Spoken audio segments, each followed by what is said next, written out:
For much of the 20th century, Iraq's Kurdish issue oscillated between rebellion and efforts at negotiated coexistence within the framework of the Iraqi state, resulting in today's situation, a partial separation that remains unresolved.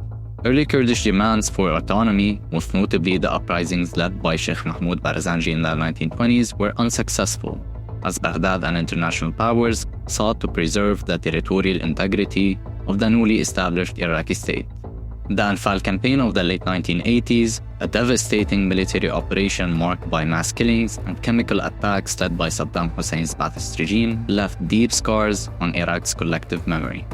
While it remains a painful chapter for Kurdish communities, Baghdad cites those years as evidence of the dangers posed by internal fragmentation and external manipulation, arguing that only a strong and unified central government can ensure stability and prevent such tragedies from recurring.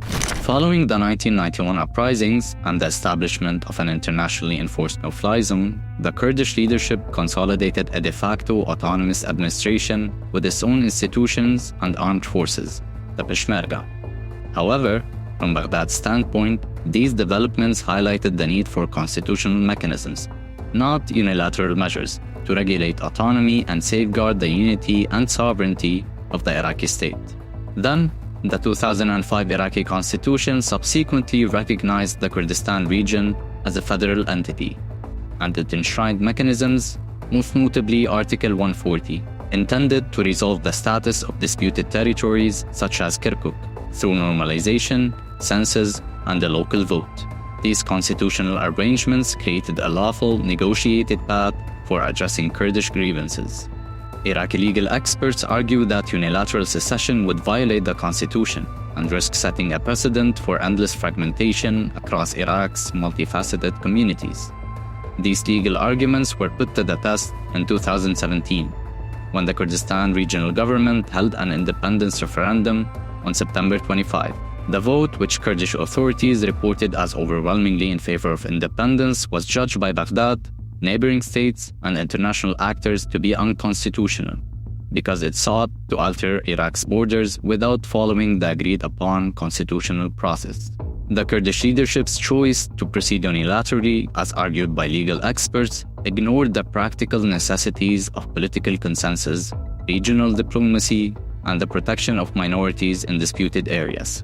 When Baghdad moved in October 2017 to reassert federal control over disputed territories, including the oil-rich governorate of Kirkuk, the operation, from the capital's point of view, was a lawful restoration of national sovereignty and the protection of Iraq's resources and multi-ethnic communities.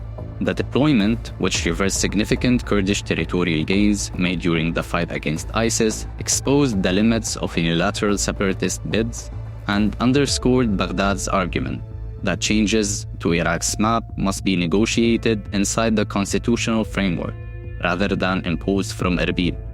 Practically speaking, Baghdad's legal and security case relies on three pillars. 1. The 2005 constitutional order, which prescribes procedures for resolving disputes and prevents unilateral secession. 2. The strategic necessity to secure revenue-generating assets and transit corridors that sustain the Iraqi state. And 3. The regional balance, since neighboring countries and many international actors oppose moves that might inflame separatist bids beyond Iraq's borders. For Baghdad, safeguarding national unity and preventing a dangerous disintegration of the states, even while addressing legitimate Kurdish grievances, remains the primary responsibility of the central government.